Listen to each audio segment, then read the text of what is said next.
저는 이 자리에서 진실을 이야기하고자 합니다. 진정성 있는 영국의 학자의 발표에 유럽 전역이 발칵 뒤집혔습니다. 유럽이 굳건하게 믿고 있던 진실이 처참하게 무너졌기 때문입니다. 영국 및 유럽연합이 60억 달러를 투자하며 공들인 사업은 한글로 인해 산산이 부서졌으며 그들의 자부심도 무너졌습니다. 영국과 유럽을 무릎 꿇게 한 한글의 진정한 의미. 지금부터 함께 알아보도록 하겠습니다. 시작에 앞서 좋아요와 구독 감사합니다. 저는 그날 아침 런던 화이트홀과 국제개발청 12층 회의실에 앉아 있었습니다. 60억 달러 규모 동아프리카 문해력 향상 사업. 제 손에 달린 일이었어요. 신사숙녀 여러분, 오늘부터 우리는 역사를 만들어갑니다. 저는 마이크를 잡고 말했습니다. 회의실엔 20여 명의 전문가들이 앉아 있었죠. 모두 저와 비슷한 배경을 가진 사람들이었어요. 옥스퍼드, 케임브리지 출신들. 프레젠테이션 화면이 켜졌습니다. 최첨단 전자교재, AI 교사 시스템, 위성 인터넷까지. 모든 게 완벽해 보였어요. 저는 자신감에 차 있었습니다. 케냐 대사 시절 쌓은 경험이 있었거든요. 영어는 국제 공용어입니다. 아프리카 아이들에게 미래를 열어줄 열쇠죠. 그때였습니다.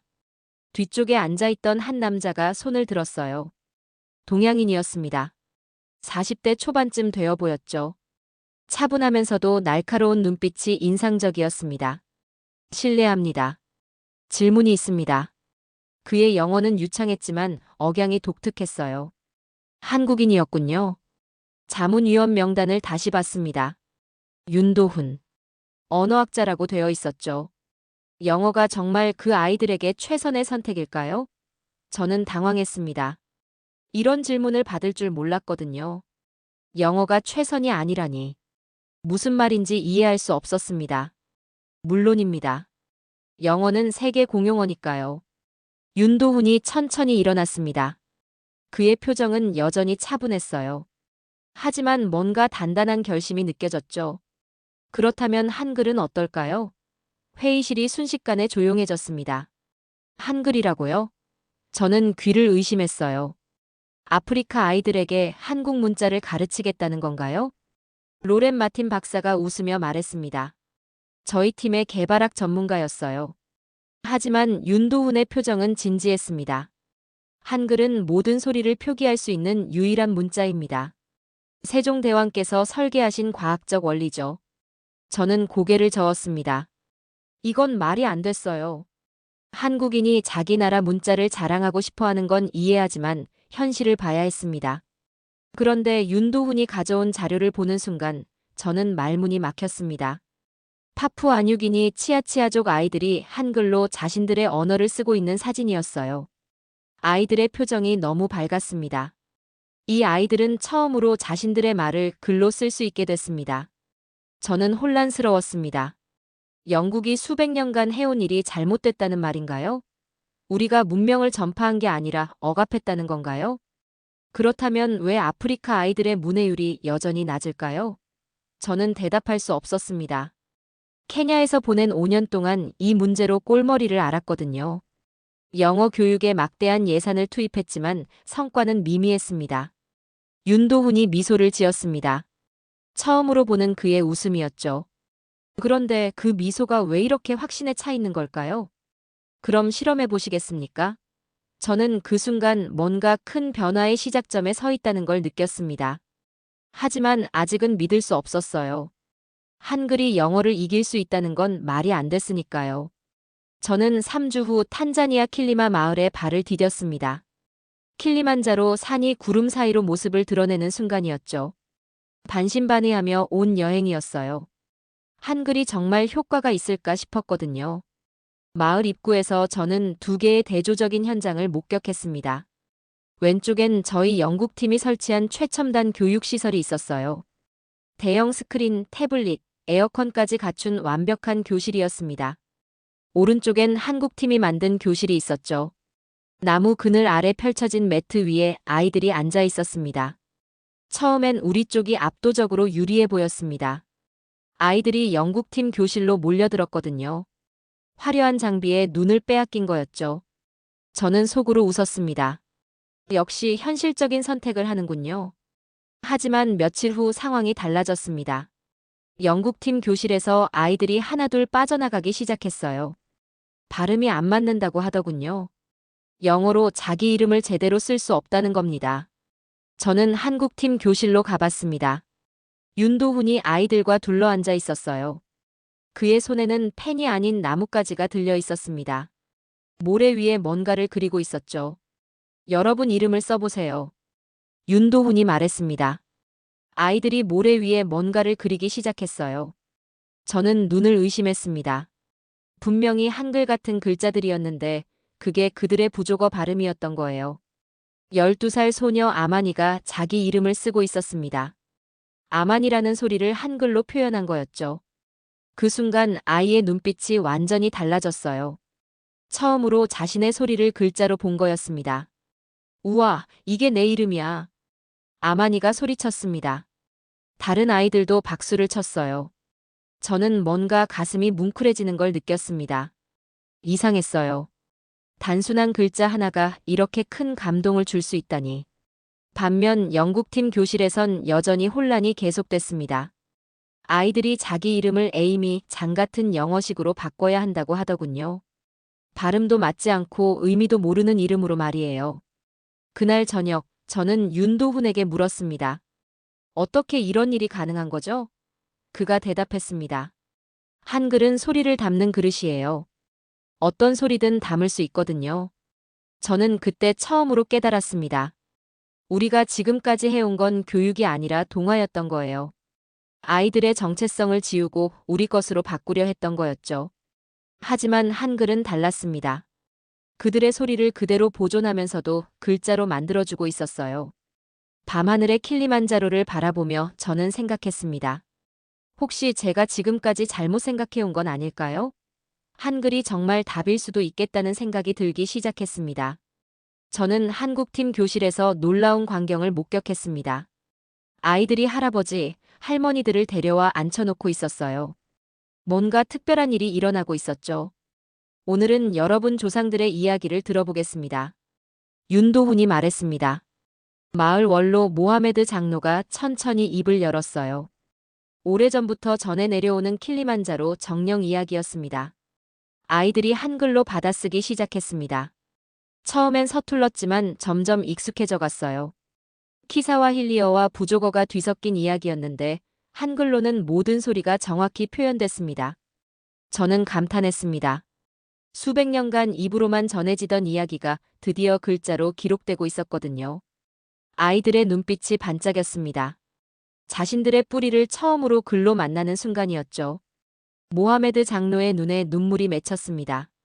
이 글자는 우리 조상을 기억하게 해준다. 그가 떨리는 목소리로 말했어요. 저는 가슴이 뭉클해졌습니다. 이게 바로 문자의 진정한 의미였던 거예요. 며칠 후 더 놀라운 일이 벌어졌습니다. 아이들이 전통 노래를 한글로 적기 시작한 거예요. 리듬감 있는 부족어 가사가 한글로 생생하게 살아났습니다. 마을 전체가 흥겨워했죠. 반면 영국팀 교실에서는 여전히 혼란이 계속됐습니다. 아이들이 영어 발음을 따라하려 하지만 자꾸 틀렸어요. 자기 이름조차 제대로 쓸 수 없었습니다. 점점 더 많은 아이들이 한국팀으로 옮겨갔습니다. 저는 로렌 마틴 박사와 마주쳤습니다. 그녀의 표정이 어두웠어요. 제임스, 우리가 뭔가 놓치고 있는 건 아닐까요? 그녀가 조심스럽게 물었습니다. 저도 혼란스러웠습니다. 평생 영어가 최고라고 믿어왔는데 지금 눈앞에서 벌어지는 일은 정반대였어요. 한글이 그들의 문화를 보존하면서도 교육 효과를 내고 있었습니다. 그날 밤 저는 윤도훈을 찾아갔습니다. 박사님, 이게 정말 가능한 일인가요? 그가 미소를 지었습니다. 한글은 문자가 아니라 기억의 도구예요. 세종대왕이 만든 건 글자가 아니라 사람들의 마음을 담는 그릇이었죠. 저는 그제야 깨달았습니다. 우리가 지금까지 해온 교육은 그들의 과거를 지우는 일이었어요. 하지만 한글은 과거와 현재를 연결해주고 있었습니다. 이건 단순한 문자 교육이 아니라 문화혁명이었죠. 킬리만자로 아래에서 저는 새로운 가능성을 보고 있었습니다. 한글이 정말 대안이 될 수 있다는 확신이 들기 시작했어요. 저는 런던 본부에서 급한 전화를 받았습니다. 상황이 심각하다는 내용이었어요. 60억 달러 프로젝트가 한국의 작은 실험에 밀리고 있다는 보고가 올라갔거든요. 다음 날 아침, 저는 마을 장로들을 만났습니다. 회유 작전을 시작해야 했어요. 우리가 준비한 것들을 보여드리겠습니다. 최신 노트북, 태블릿, 그리고 아이들을 위한 장학금 목록을 펼쳐놓았습니다. 장로들의 눈빛이 흔들렸습니다. 1인당 $1,000씩 지원한다는 조건이었거든요. 가난한 마을에선 엄청난 금액이었죠. 몇몇 부모들이 아이들을 영국팀 교실로 다시 보내기 시작했습니다. 저는 속으로 안도했습니다. 역시 현실적인 해결책이 통했군요. 하지만 윤도훈의 반응은 달랐습니다. 그는 조용히 고개를 숙였어요. 교육은 경쟁이 아닙니다. 윤도훈이 말했습니다. 그의 목소리에 슬픔이 묻어났어요. 저는 뭔가 잘못하고 있다는 느낌이 들었지만 프로젝트 성공이 우선이었습니다. 며칠 후 상황이 더 복잡해졌습니다. 한국팀 교실에 남은 아이들이 절반도 안 됐어요. 아만이도 영국팀으로 옮겨갔습니다. 부모가 강요한 거였죠. 저는 윤도훈을 찾아갔습니다. 박사님도 현실을 인정하셔야 해요. 그런데 그의 대답이 예상과 달랐습니다. 괜찮습니다. 진짜 교육은 마음에서 시작되니까요. 그날 밤 저는 이상한 꿈을 꿨습니다. 케냐에서 제가 폐쇄한 지역 초등학교 아이들이 나타났어요. 그들이 저를 원망하는 눈빛으로 바라보고 있었습니다. 왜 우리 학교를 없앴어요? 우리도 배우고 싶었는데. 새벽에 깨어난 저는 식은땀을 흘리고 있었습니다. 5년 전 예산 절감을 위해 시골 학교를 폐쇄했던 기억이 되살아났거든요. 그때도 저는 효율성을 내세웠습니다. 다음 날 마을에서 놀라운 일이 벌어졌습니다. 영국팀 교실로 간 아이들이 다시 돌아오기 시작한 거예요. 아마니가 맨 먼저 돌아왔습니다. 엄마, 저는 제 진짜 이름을 쓰고 싶어요. 아마니가 말했습니다. 영어 이름 에이미가 아니라 아마니로 쓰고 싶다는 거였죠. 어머니가 고개를 끄덕였습니다. 저는 혼란스러웠습니다. 돈과 혜택을 제공했는데 아이들이 다시 돌아오다니. 이해할 수 없었어요. 하지만 뭔가 중요한 걸 놓치고 있다는 생각이 들었습니다. 그날 저녁 모하메드 장로가 저에게 말했습니다. 당신들은 말을 가르치지만 한국은 기억을 지켜줘요.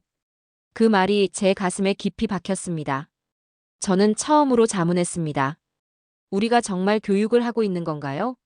아니면 단순히 우리 방식을 강요하고 있는 건가요?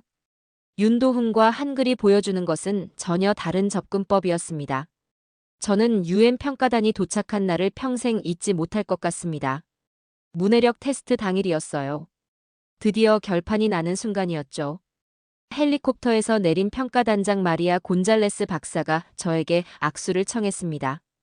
코널리 수석, 흥미로운 실험이 진행되고 있다고 들었습니다. 저는 긴장한 마음으로 고개를 끄덕였어요.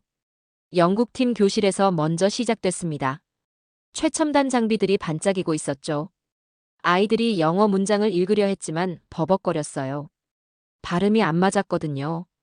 자기 이름조차 제대로 못 읽는 아이들이 있었습니다. 평가단의 표정이 어두워졌습니다. 이해도가 떨어지는 것 같은데요. 곤잘레스 박사가 조심스럽게 물었어요. 저는 식은땀을 흘렸습니다. 한국팀 차례가 왔습니다. 나무 그늘 아래 소박한 교실이었어요. 아마니가 앞으로 나왔습니다. 할아버지의 전통 신화를 한글로 유창하게 읽어내려갔어요. 다른 아이들도 함께 합창했죠. 평가단이 깜짝 놀랐습니다. 아이들의 발음이 완벽했거든요. 자신들의 부족어를 정확히 표현하고 있었습니다. 게다가 내용도 이해하고 있었어요. 단순한 교육이 아닌 문화혁명이군요.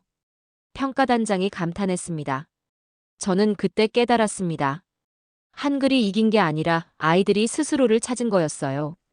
아마니에게 물었습니다. 한글로 꿈을 말하는 게 행복하니? 네, 이제 저는 정말 제가 누구인지 알아요. 할아버지 이야기도 제 글씨로 쓸 수 있고 제 마음도 표현할 수 있어요.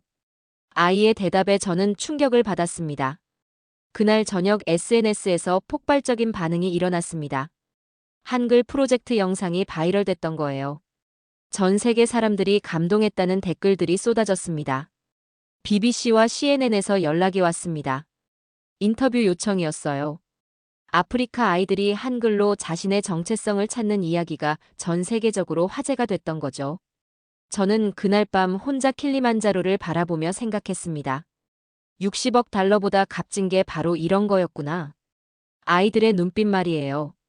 한글이 단순한 문자가 아니라 희망의 언어라는 걸 깨달았습니다. 윤도훈이 옆에 다가왔습니다. 코널리 수석, 이제 믿으시겠어요? 저는 고개를 끄덕였습니다. 완전히 항복한 마음이었어요. 저는 그날 밤 잠들 수 없었습니다. 아마니의 말이 계속 머릿속에 맴돌았거든요. 이제 저는 정말 제가 누구인지 알아요. 그 순간 케냐 시절 기억이 떠올랐습니다. 5년 전 저는 예산 절감을 위해 시골 지역 초등학교를 폐쇄했었어요. 왜 우리 학교를 없애요? 우리도 배우고 싶어요. 아이들이 울먹이며 매달렸던 기억이 생생했습니다. 그때 저는 효율성만 생각했어요. 새벽녘 윤도훈을 찾아갔습니다. 박사님, 제가 잘못 생각해온 것 같습니다. 그가 차 한 잔을 내밀었어요. 무엇을 깨달으셨나요? 저는 솔직하게 털어놓았습니다.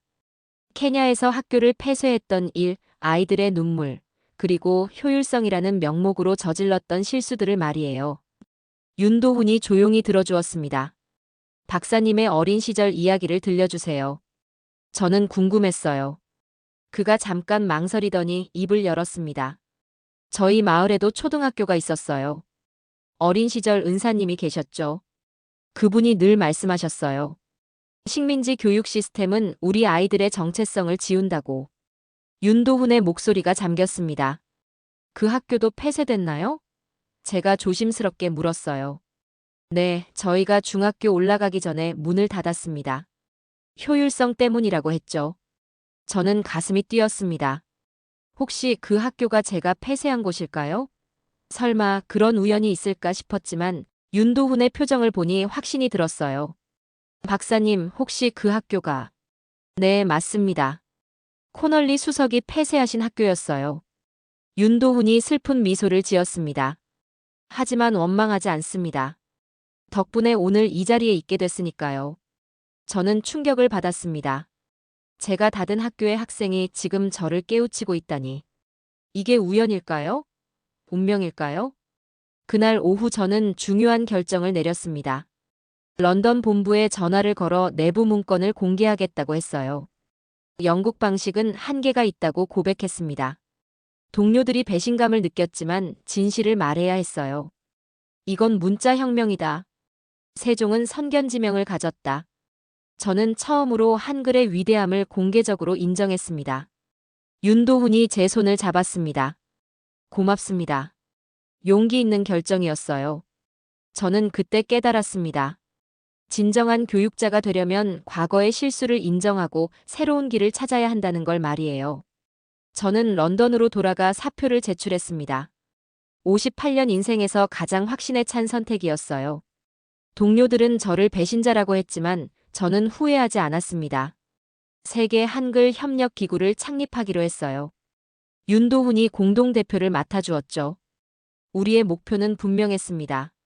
문자가 없는 언어들에게 한글이라는 선물을 주는 것이었어요. 킬리마 마을에서 놀라운 일들이 벌어지기 시작했습니다.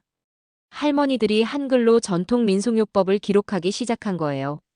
수백 년간 입으로만 전해지던 약초 지식이 글로 남겨졌습니다. 마을 여성들이 전통 음식 레시피를 한글로 적었어요. 이것들이 관광객들에게 팔리면서 마을 경제도 살아났습니다. 문자가 경제적 자립으로 이어진 거였죠. 몇 달 후 더 큰 변화가 일어났습니다. 유네스코에서 공식 연락이 왔어요. 한글 문해 교육 프로그램을 정식으로 채택하고 싶다는 내용이었습니다. 국제연합 총회에서 발표할 기회가 주어졌습니다. 저는 떨리는 마음으로 연단에 섰어요. 세계 각국 대표들 앞에서 한글의 우수성을 증명해야 했거든요. 한글은 세종이 설계한 인류의 공유 자산입니다. 저는 확신에 찬 목소리로 말했습니다. 박수가 터져나왔어요. 196개국 대표들이 기립박수를 보냈습니다. 그날 이후 세계 곳곳에서 연락이 쏟아졌어요. 아마존 원주민 부족, 시베리아 소수민족, 아프리카 20개 부족이 한글 교육을 시작했습니다. 언어 다양성 보존의 새로운 희망이 된 거였죠. 파푸아뉴기니 치아치아족에 이어 필리핀 타갈로그족도 한글을 도입했습니다. 몽골 카자흐족 아이들이 한글로 자신들의 전통 서사시를 기록하기 시작했어요. 저는 매일 감사했습니다. 600년 전 세종대왕의 꿈이 이렇게 현실이 되다니. 한글이 단순한 문자가 아니라 문화 해방의 도구라는 걸 전 세계가 인정한 거였어요. 윤도훈이 저에게 말했습니다. 코널리 수석, 이제 정말 한글의 힘을 믿으시겠어요? 저는 미소를 지었습니다. 믿는 정도가 아니라 전파하고 싶어요. BBC에서 다큐멘터리를 만들겠다고 제안했습니다. 제목은 한글 혁명이었어요. 전 세계 사람들이 세종대왕의 위대함을 알게 될 거라고 생각하니 가슴이 뛰었습니다. 저는 이제 단순한 영국 외교관이 아니었어요. 한글 전도사가 된 거였죠. 세종대왕의 정신을 이어받은 사람으로서 새로운 사명감을 느꼈습니다. 저는 1년 후 한국 땅을 밟았습니다. 평생 꿈에도 생각지 못한 일이었어요. 58년을 살면서 한국어 한마디 몰랐던 영국인이 한글 때문에 서울에 와 있다니. 광화문 광장에 서자 가슴이 벅차올랐습니다. 세종대왕 동상이 저를 내려다보고 있었어요. 600년 전 이분이 만든 문자가 지금 아프리카 아이들에게 희망을 주고 있다는 게 믿기지 않았습니다. 저는 동상 앞에서 깊이 고개를 숙였습니다. 묵념을 드렸어요. 대왕님, 당신의 꿈이 이루어지고 있습니다. 전 세계 아이들이 당신의 선물로 자신들의 목소리를 찾고 있어요. 윤도훈이 옆에서 함께 묵념했습니다. 그와 함께 교육기념관 설계 회의에 참석했어요. 전 세계 아이들이 자신의 언어를 한글로 배울 수 있는 공간을 만드는 거였습니다. 기념관에는 킬리마 마을 아이들의 작품이 전시될 예정이었어요. 아마니가 쓴 할아버지 이야기, 다른 아이들의 전통 노래 가사들. 모두 한글로 기록된 소중한 유산이었죠. 그날 저녁 놀라운 소식이 전해졌습니다. 아마니에게서 편지가 온 거예요. 한글 손글씨로 정성스럽게 쓰여 있었습니다. 코널리 아저씨, 안녕하세요. 저는 이제 마을 도서관에서 아이들에게 한글을 가르치고 있어요. 할머니들의 이야기를 모두 책으로 만들었어요. 아저씨 덕분에 저희는 누구인지 알게 됐어요. 편지 마지막에 이런 문장이 있었습니다. 나는 오늘도 배우고 있다. 아마니의 예쁜 한글 글씨였어요. 저는 눈물이 났습니다. 윤도훈이 종이와 펜을 건네주었습니다. 코널리 수석도 써보세요. 저는 떨리는 손으로 한글을 따라 썼어요. 나는 오늘도 배우고 있다. 서툰 글씨였지만 뿌듯했습니다. 58년 만에 새로운 문자를 배우고 있다니. 저는 이제 백인 외교관이 아니라 세종대왕의 후계자처럼 기록의 철학을 이어가고 있었어요. 한강에서 윤도훈과 마지막 대화를 나눴습니다. 박사님, 한글이 정말 세계를 바꿀 수 있을까요? 그가 확신에 찬 목소리로 답했습니다. 이미 바뀌고 있잖아요. 한글이 단지 한국어의 문자가 아니라 세계 문화 해방의 도구라는 걸 증명했으니까요. 저는 고개를 끄덕였습니다. 저는 런던으로 돌아가는 비행기에서 생각했습니다. 킬리만자로 아래에서 시작된 작은 실험이 전 세계를 움직이고 있어요. 세종대왕의 꿈이 마침내 현실이 되고 있는 거죠. 아마니의 편지를 다시 읽으며 다짐했습니다. 나는 오늘도 배우고 있다. 평생 이 문장을 잊지 않을 거예요. 지금까지 자랑스러운 우리 이야기 시청해주셔서 감사합니다.